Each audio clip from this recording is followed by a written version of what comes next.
Hey Google, play Prokofiev piano. Jesus Christ. Got it. Here's a YouTube music playlist called Prokofiev Children's Pieces Op. .65.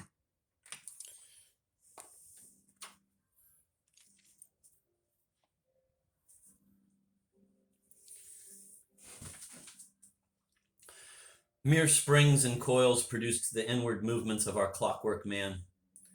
He might be termed a Puritan, one essential dislike, formidable in its simplicity, pervaded his dull soul. He disliked injustice and deception.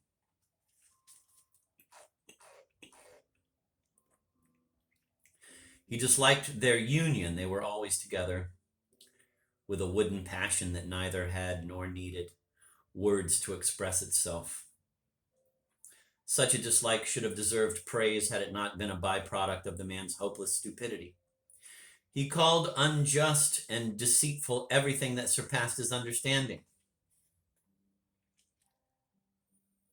He worshipped general ideas and did so with pedantic aplomb.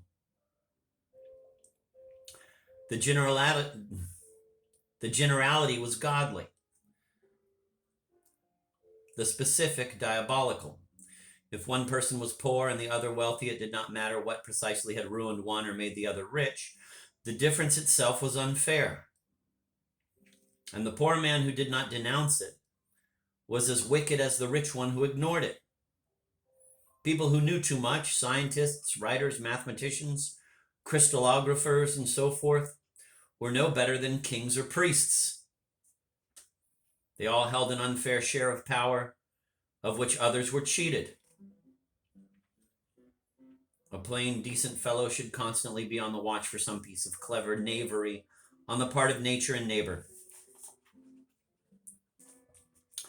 The Zemplin Revolution provided Gratus with satisfactions, but also produced frustrations. One highly irritating episode seems retrospectively most significant as belonging to an order of things that Gratus should have learned to expect but never did. An especially brilliant impersonator of the king, the tennis ace Julius Steinman, son of the well-known philanthropist, had eluded for several months the police, who had been driven to the limits of exasperation by his mimicking to perfection the voice of Charles the Beloved in a series of underground radio speeches deriding the government. When finally captured, he was tried by a special commission of which Gratus was a member and condemned to death. The firing squad bungled their job, and a little later the gallant young man was found recuperating from his wounds at a provincial hospital. When Gratus learned of this, he flew into one of his rare rages, not because the fact presupposed royalist machinations, but because the clean, honest, orderly course of death had been interfered with in an unclean, dishonest, disorderly manner. Without consulting anybody, he rushed to the hospital, stormed in, located Julius in a crowded ward, and managed to fire twice, both times missing, before the gun was wrested from him by a hefty male nurse. He rushed back to headquarters and returned with a dozen soldiers, but his patient had disappeared. Such things rankle, but what can Gratus do? The huddled fates engage in a great conspiracy against Gratus. One notes with pardonable glee that his likes are never granted the ultimate thrill of dispatching their victim themselves.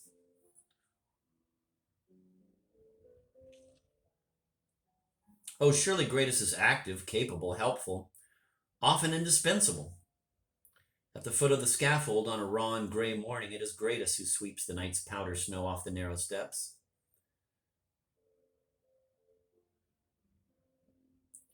But his long, leathery face will not be the last one that the man who must mount those steps is to see in this world. It is Gratus who buys the cheap fiber valise that a luckier guy will plant with a time bomb inside under the bed of a former henchman. Nobody knows better than Gratus how to set a trap by means of a fake advertisement. But the rich old widow whom it hooks is courted and slain by another.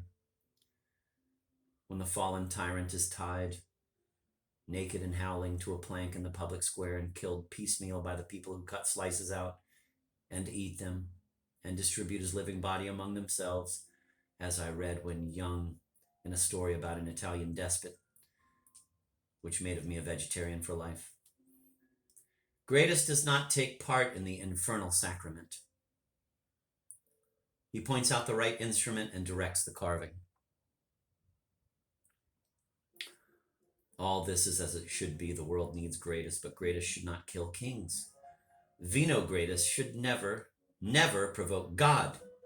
Lenin Gradus should not aim his pea shooter at people even in dreams, because if he does, a pair of colossally thick, abnormally hairy arms will hug him from behind and squeeze, squeeze, squeeze.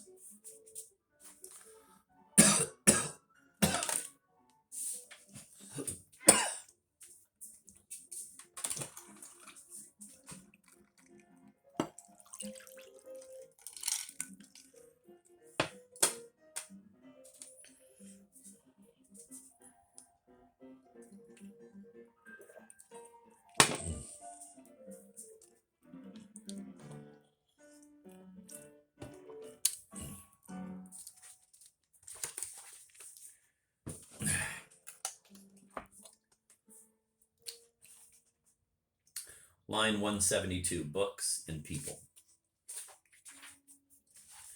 In a black pocket book that I fortunately have with me, I find jotted down here and there among various extracts that had happened to please me, a footnote from Boswell's Life of Dr. Johnson, the inscriptions on the trees in Wordsmith's famous Avenue, a quotation from St. Augustine, and so on. A few samples of John Shade's conversation, which I had collected in order to refer to them in the presence of people whom my friendship with the poet might interest or annoy. His and my reader will, I trust, excuse me for breaking the orderly course of these comments and letting my illustrious friend speak for himself. Book reviewers being mentioned, he said, quote, I have never acknowledged printed praise, though sometimes I longed to embrace the glowing image of this or that paragon of discernment. And I have never bothered to lean out of my window and empty my scoramies on some poor hack's pate. I regard both the demolishment and the rave with like detachment. End of quote. Kinbote. Quote, I suppose you dismiss the first as the blabber of a blockhead, and the second as a kind soul's friendly act. End of quote. Shade. Quote, exactly, end of quote.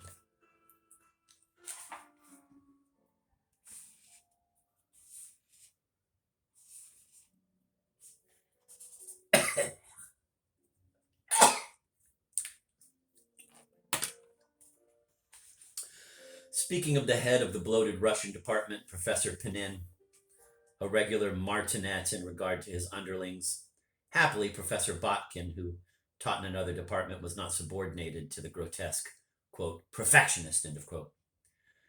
Quote, how odd that Russian intellectuals should lack all sense of humor when they have such marvelous humorists as Gogol, Dostoevsky, Chekhov, Zoshchenko, and those joint authors of genius, Ilf and Petrov. Talking of the vulgarity of a certain burly acquaintance of ours, quote, the man is as corny as a cookout chef apron, end of quote. Kinbote, laughing, wonderful.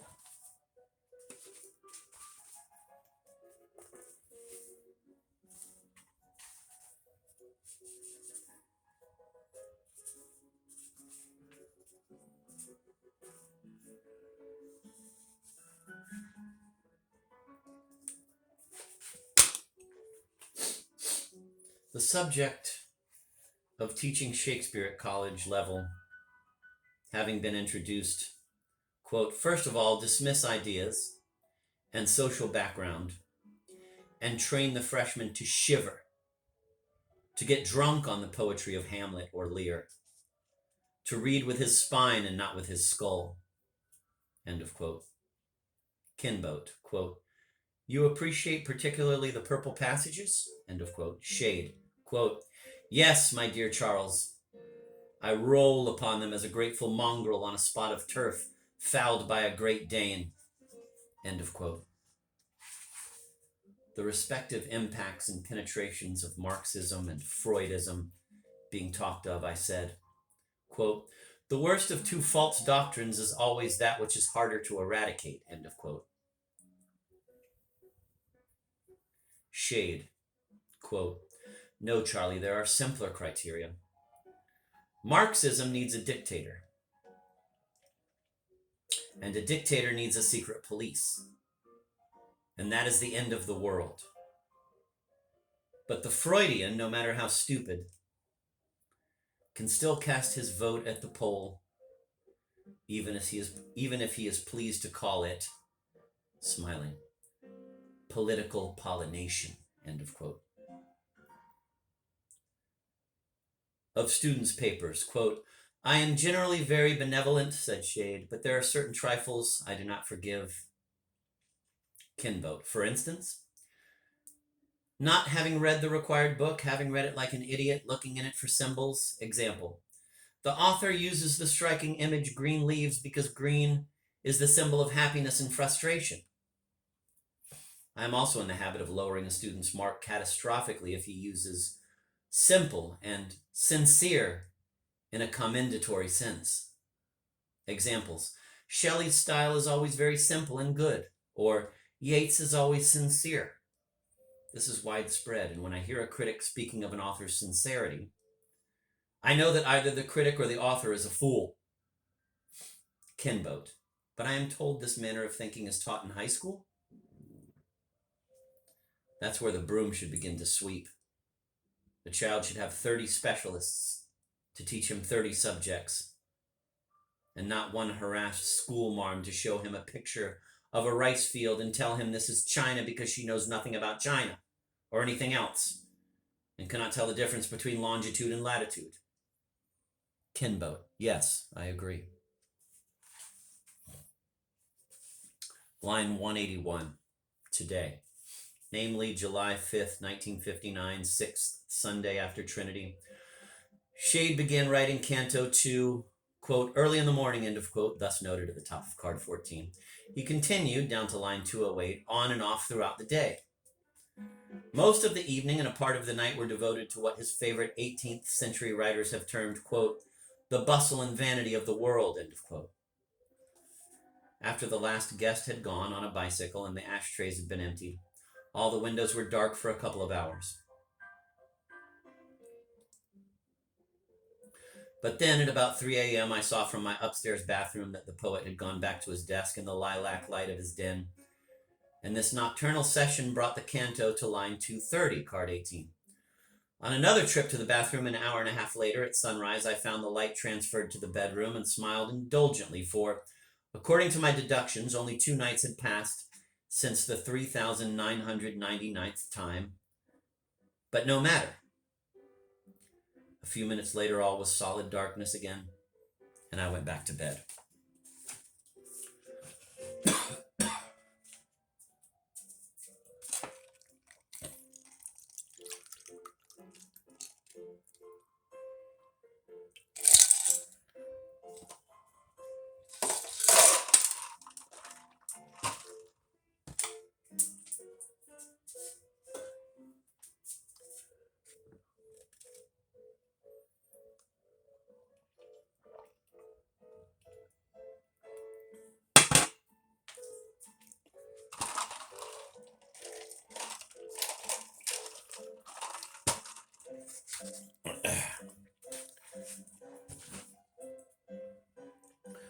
On July 5th at noontime in the other hemisphere on the rain-swept tarmac of the Anhava airfield, Gradus, holding a French passport, walked towards a Russian commercial plane bound for Copenhagen, and this event synchronized with shades starting in the early morning, Atlantic seaboard time,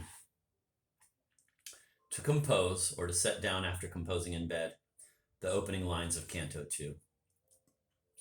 When almost 24 hours later he got to line 230, Gradus, after a refreshing night at the summer house of our council in Copenhagen, an important shadow had entered with the shadow a clothes store in order to conform to his description in later notes. To lines 286 and 408. Migraine again worse today.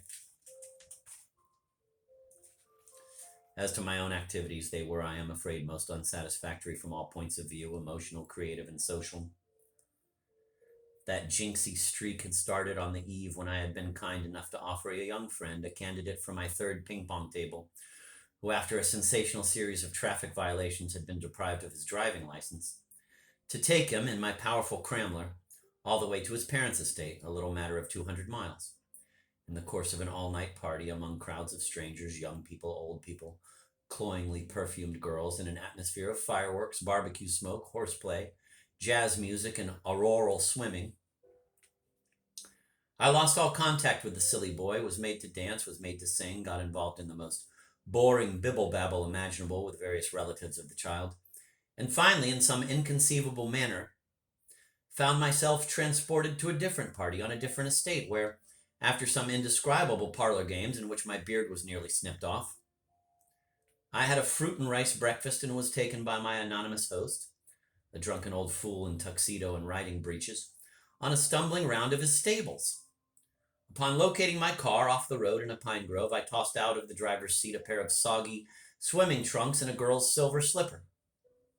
The brakes had aged overnight, and I soon ran out of gas on a desolate stretch of road. 6 o'clock was being chimed by the clocks of Wordsmith College when I reached Arcady, swearing to myself never to be caught like that again, and innocently looking forward to the solace of a quiet evening with my poet. Only when I saw the bare-boned flat carton I had placed on a chair in my hallway did I realize that I had almost missed his birthday. Some time ago, I had noticed that date on the jacket of one of his books, had pondered the awful decrepitude of his breakfast attire, had playfully measured my arm against his, and had bought for him in Washington an utterly gorgeous silk dressing gown, a veritable dragon skin of oriental chromis, fit for a samurai. And this was what the carton contained. Hurriedly, I shed my clothes and, roaring my favorite hymn, took a shower. My versatile gardener, while administering to me a much-needed rub-down, informed me that the Shades were giving that night a big buffet dinner and that Senator Blank, an outspoken statesman very much in the news and a cousin of John's, was expected. Now, there is nothing a lonesome man relishes more than an impromptu birthday party. And thinking, nay, feeling certain, that my unattended telephone had been ringing all day, I blithely dialed the Shade's number, and of course it was Sybil who answered. Bonsoir, Sybil. Oh, hello, Charles. Had a nice trip? Well, to tell the truth, look, I know you want John, but he is resting right now, and I'm frightfully busy. I'll call you back later, okay? Later when? Tonight? No, tomorrow, I guess. There goes that doorbell. Bye-bye. Strange, why should Sybil have to listen to doorbells when, besides the maid and the cook, 2 white-coated hired boys were around? False pride prevented me from doing what I should have done, taken my royal gift under my arm, and serenely marched over to that inhospitable house. Who knows, I might have been rewarded at the back door with a drop of kitchen sherry. I still hoped there had been a mistake, and Shade would telephone. It was a bitter wait, and the only effect that the bottle of champagne I drank all alone, now at this window, now at that, had on me was a bad crapula hangover.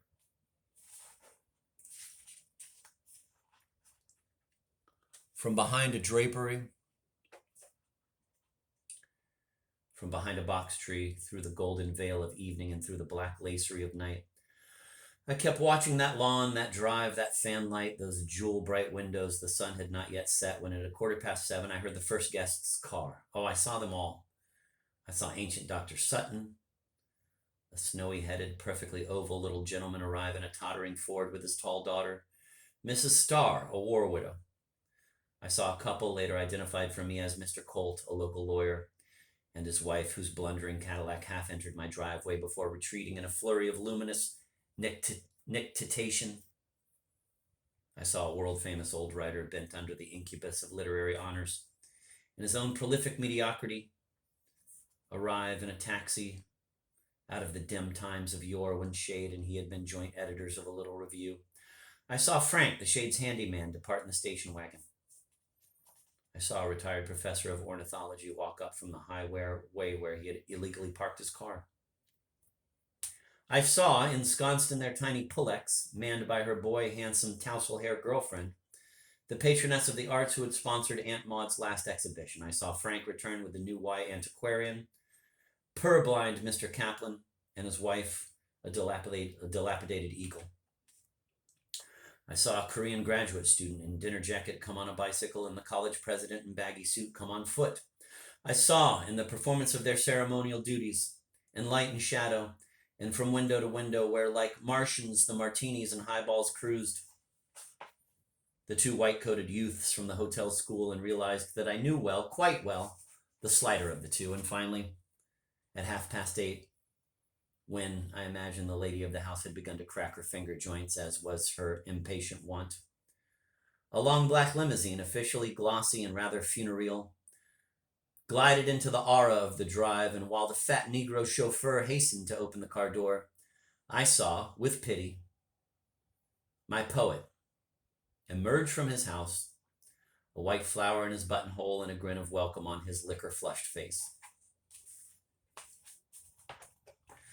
Next morning, as soon as I saw Sybil drive away to fetch Ruby, the maid who did not sleep in the house, I crossed over with the prettily and reproachfully wrapped-up carton. In front of their garage on the ground, I noticed a bookman, a little pillar of library books, which Sybil had obviously forgotten there. I bent towards them under the incubus of curiosity. They were mostly by Mr. Faulkner, and the next moment Sybil was back, her tires scrunching on the gravel right behind me. I added the books to my gift and placed the whole pile in her lap. That was nice of me, but what was that carton? Just a present for John. A present? Well, was it not his birthday yesterday? Yes, it was, but after all, are not birthdays mere conventions? Conventions or not, but it was my birthday too, a small difference of 16 years, that's all. Oh my, congratulations, and how did the party go? Well, you know what such parties are. Here I reached in my pocket for another book, a book she did not expect. Yes, what are they? Oh, people whom you've known all your life and simply must invite once a year? Men like Ben Kaplan and Dick Colt, with whom we went to school, and that Washington cousin and the fellow whose novels you and John think so phony. We did not ask you because we knew how tedious you find such affairs. This was my cue.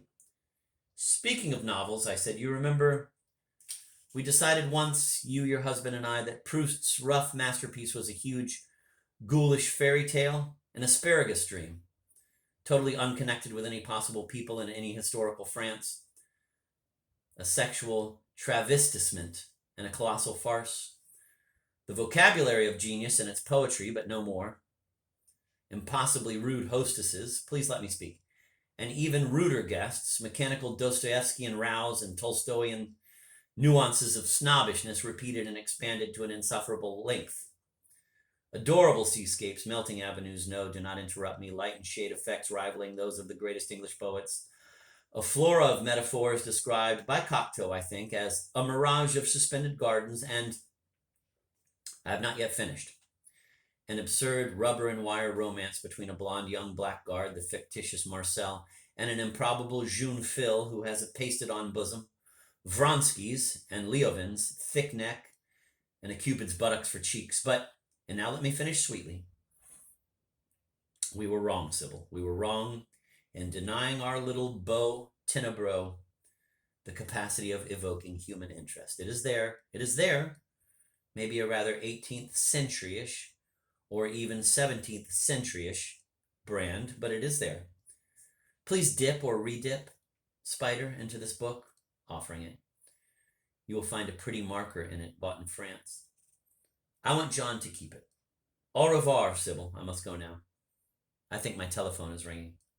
I am a very sly Zemblin. Just in case, I had brought with me in my pocket the third and last volume of the Bibliothèque de la Pléiade edition, Paris 1954, of Proust's work, wherein I had marked certain passages on pages 269 to 271. Mademoiselle de Mortemart, having decided that Mademoiselle de Valcourt would not be among the elected at her soirée, intended to send her a note on the next day saying, Dear Edith, I miss you. Last night I did not expect you too much. Edith would wonder, how could she at all, since she did not invite me? Because I know you are not over fond of this sort of parties, which if anything bore you. So much for John Shade's last birthday. Lines 181 to 182, waxwings, cicadas. The bird of lines 1 to 4 and 131 is again with us. It will reappear in the ultimate line of the poem, and another cicada, leaving its envelope behind, will sing triumphantly at lines 236 to 244. Line 189, star over blue. See note to line 627. This reminds one of the royal game of the goose, but played here with little airplanes of painted tin. A wild goose game, rather. Go to square 209. Line 209, gradual decay. Space-time itself is decay. Gradus is flying west. He has reached gray-blue Copenhagen. See note to 181. After tomorrow, July 7th, he will proceed to Paris. He has sped through this verse and is gone, presently to darken our pages again. Lines 213 to 214, a syllogism. This may please a boy. Later in life we learn that we are those, quote, others, end of quote.